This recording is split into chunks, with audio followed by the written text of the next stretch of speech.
के लिए जो व्यवस्थाएं स्थापित की गई थी वो बाबा साहब अम्बेडकर के द्वारा स्थापित की गई थी। और अगर कोई ये मानता है कि जी बाबा साहब अम्बेडकर ने कुछ नहीं किया, तो मैं कहता हूं मेरे पिताजी तो अनपढ़ थे, सिर्फ साइन करना जानते थे। मेरे दादाजी ने किताब नाम की चीज देखी नहीं थी। तो आप जितने लोग बैठे हो, आप में से जो चाहे नौकरी करते हैं और चाहे नहीं करते, आप ये बताएं आपके दादा, आपके परदादा या उनसे पहले वाले कितने लोग पढ़े हुए थे और कितने लोग नौकरियों में थे? क्या ये प्रतिभाएं जो है वो 26 जनवरी 1950 के बाद ही आनी चालू की है? अगर प्रतिभाएं पहले भी थी तो फिर ये नौकरियों में क्यों नहीं आई थी? अगर नौकरियों में आ सकती थी और नौकरियों में नहीं आई थी तो कुछ न कुछ तो 26 जनवरी 1950 को ऐसा हुआ था कि हमारे समाज के लोगों को इन नौकरियों में आने का मौका मिला, शासन और प्रशासन में हिस्सेदारी करने का मौका मिला। बहुत सारे धर्म के ग्रंथ लिखे गए हैं, गीता लिखी गई है, कुरान लिखी गई है। एक ग्रंथ और लिखा गया था, भारत का संविधान, जो 26 जनवरी 1950 को लिखा गया था।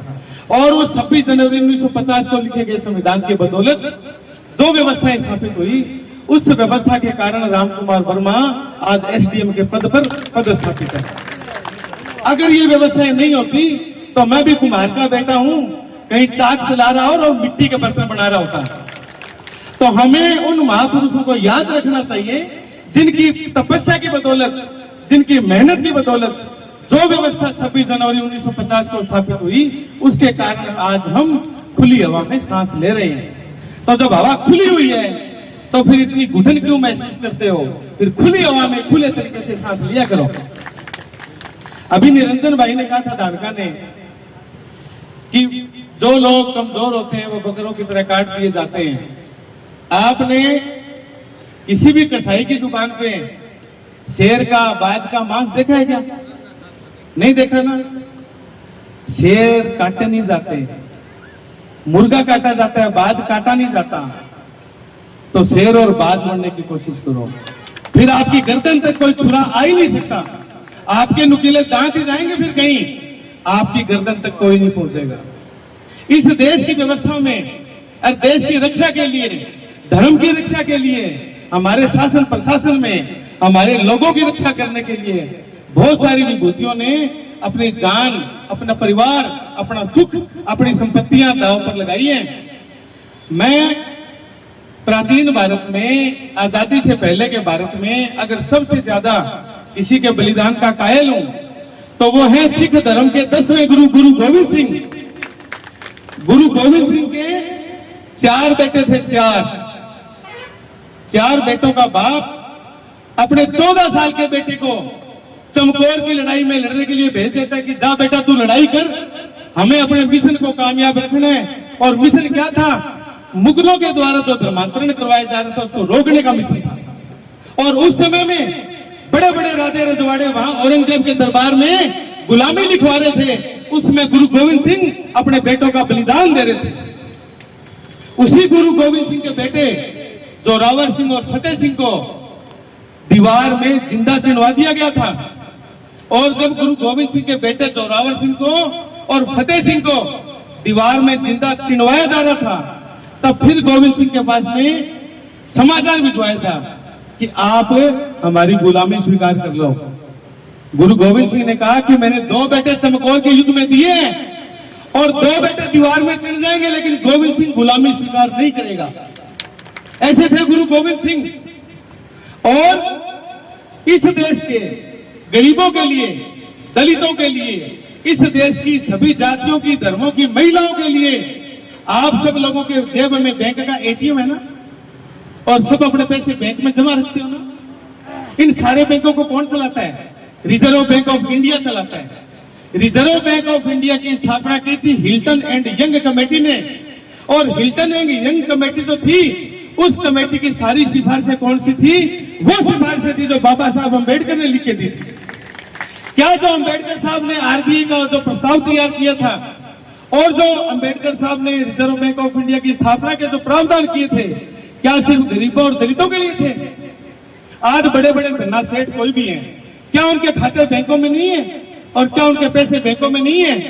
तो बताइए, क्या बाबा साहब अंबेडकर ने अकेले दलितों के लिए काम किया था? दूसरी बात, दुनिया के सबसे विकसित देश, दुनिया के सबसे विकसित देश कौन कौन? अमेरिका, फ्रांस और ब्रिटेन। ब्रिटेन वो देश है जिसका 50 से ज्यादा देशों पर कब्जा था। ब्रिटेन वो देश है जिसके बारे में कहा जाता था कि इस देश का सूरज कभी छिपता नहीं है। और अमेरिका वो देश है आज जिस देश की चाहे नकेल कर सकता है।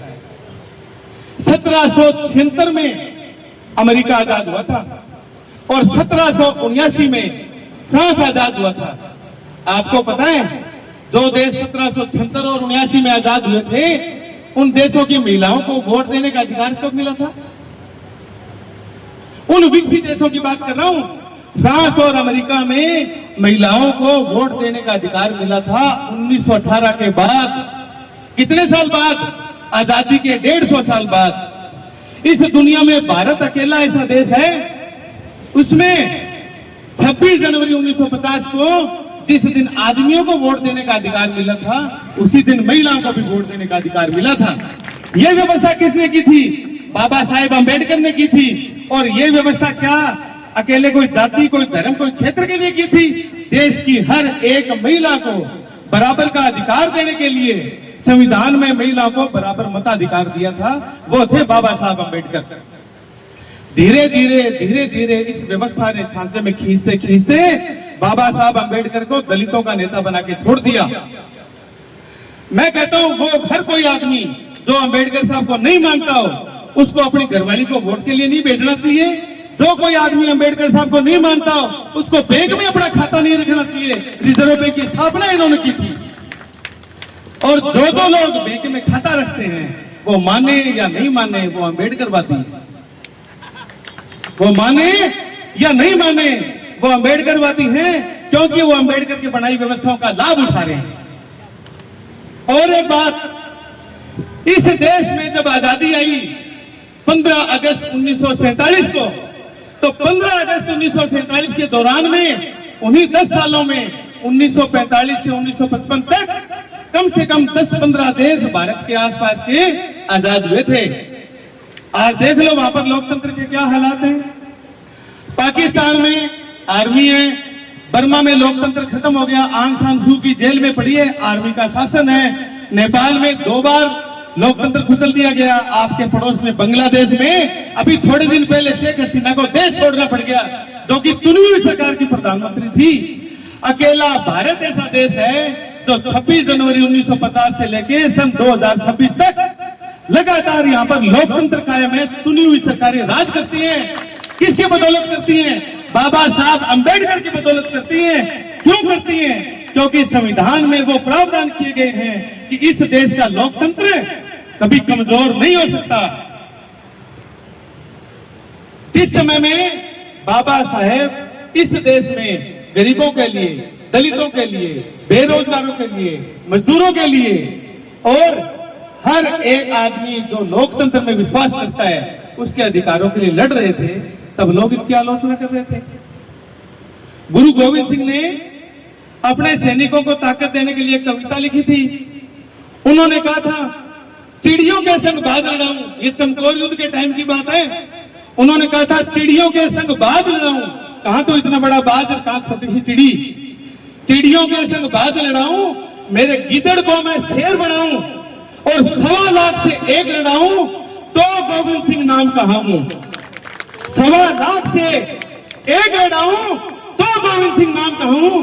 गोविंद सिंह के बाद में ऐसा कोई महान शख्स है तो बाबा साहब भीमराव अंबेडकर हैं, जिन्होंने उन लोगों की आवाज बनने की कोशिश की जिनकी कहीं कोई आवाज नहीं थी। उनके अखबार का नाम भी मूक नायक था। आज 14 अप्रैल को हम सब लोग इकट्ठे हुए।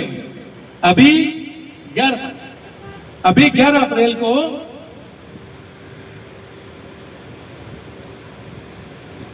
महात्मा ज्योतिराव फुले का जन्मदिन था, जयंती मनाया। आज तक हमेशा से उत्तर भारत में अधिकांश क्षेत्रों में ज्योतिबा फुले की जयंती सिर्फ माली समाज मनाता है।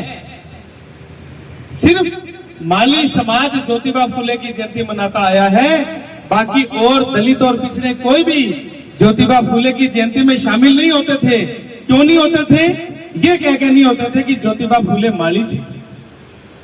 और माली ज्योतिबा फुले की जयंती क्यों मनाते हैं? क्योंकि ज्योतिबा फुले माली थे। मैं हमेशा एक बात बोलता हूं कि अगर ज्योतिबा फुले प्रजापत होते तो प्रजापत ज्योतिबा फुले की जयंती मना रहे होते, फिर माली नहीं मना रहे होते।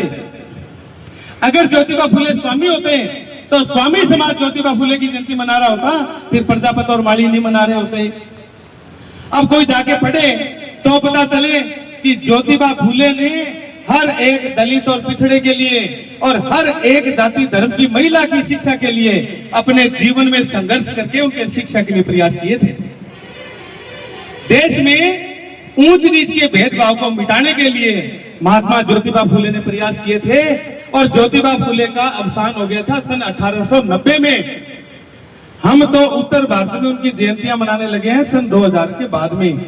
तो मैं हमेशा कहता हूं 1890 से सन 2000 तक 110 साल हुए ना। 110 साल तक महात्मा ज्योतिबा फुले के नाम को किसने जीवित रखा भाई? महात्मा ज्योतिबा फुले के नाम को 110 साल तक, जब तक यहाँ पर माली समाज या पिछड़े समाज ने ज्योतिबा फुले की जयंती मनानी शुरू नहीं की थी, उन 110 साल तक महात्मा ज्योतिबा फुले को जीवित किसने रखा था? उनके नाम को जीवित किसने रखा था? मैं एहसानमंद हूं, हाथ जोड़ के एहसानमंद हूं कि इस देश के दलितों ने महात्मा ज्योतिबा फुले के नाम को जीवित रखा था।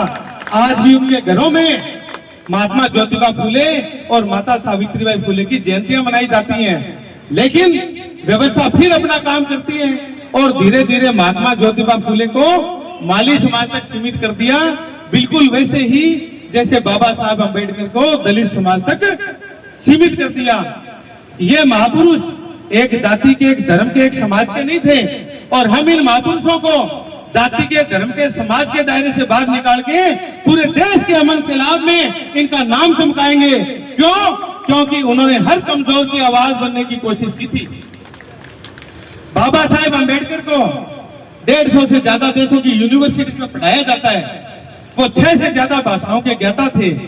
इतना पढ़ा लिखा आदमी जिसने भारत के संविधान को बनाया, जिसको 150 से ज्यादा देशों की श्रेष्ठ यूनिवर्सिटी में पढ़ाया जाता है, वो आदमी सबसे पहले ज्योतिबा फुले के नाम को लेकर के अपने कंधे पर चलता था और क्या कहते थे कि महात्मा ज्योतिबा फुले मेरे गुरु हैं।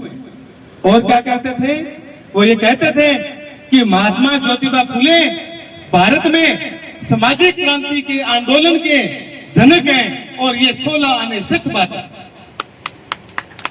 तो 1890 से सन 2000 तक जब तक ओबीसी समाज जागा नहीं, तब तक महात्मा ज्योतिबा फुले की तस्वीर पर धूल चढ़ने से रोकने का जो काम किया है वो इस देश के एससी समाज ने किया है।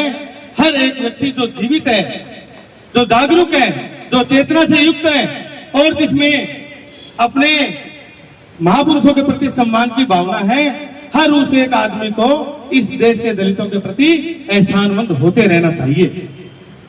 अब आई बात इकट्ठे होने की, तो मैं हमेशा एक बात कहता हूं,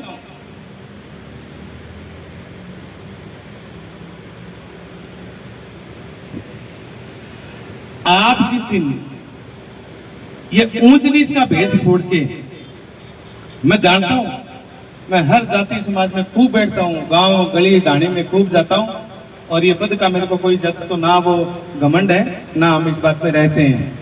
ठीक है, मिट्टी में पैदा हुए थे, मिट्टी में मिल जाएंगे। मैं बहुत जगह जाता हूं और मैं ये बात महसूस करता हूं कि आज भी हमारी पिछड़ी जातियों में बहुत सारे लोग हैं, बहुत सारे परिवार ऐसे जो छुआछूत करते हैं। हम धीरे धीरे उस मानसिक बीमारी को जो हमारे दिमाग में बिठाई हुई है छुआछूत की, उस बीमारी को हम खत्म करेंगे। और मार्टिन लूथर किंग जूनियर ने अमेरिका में जो दासों के लिए प्रयास किया था और अंबेडकर साहब ने भारत में जो बहुसंख्यक लोगों के लिए प्रयास किया था, उन प्रयासों को हम जमीन पर, जैसा रामकृष्ण जी कह रहे थे, जमीन पर उतार के दिखाएंगे। हौसले के साथ रहो, ताकत के साथ में रहो, अपनी नेक निष्ठा ईमानदारी के साथ में रहो। दुनिया की कोई ताकत आपका कुछ नहीं बिगाड़ सकती। ये चलती हवा, ये सैलाब, ये सब आपके स्वागत में खड़ा होगा, आपके साथ खड़ा होगा। एक शेर के साथ अपनी बात को बंद करता हूं। आपको मैंने एक बात बताई थी कि बाज का शिकार नहीं होता, वो शेर इसी पर है कि परों को खोल के जमाना उड़ान देखता है कि आप आसमान में कितनी ऊंचाई पर उड़ते हो।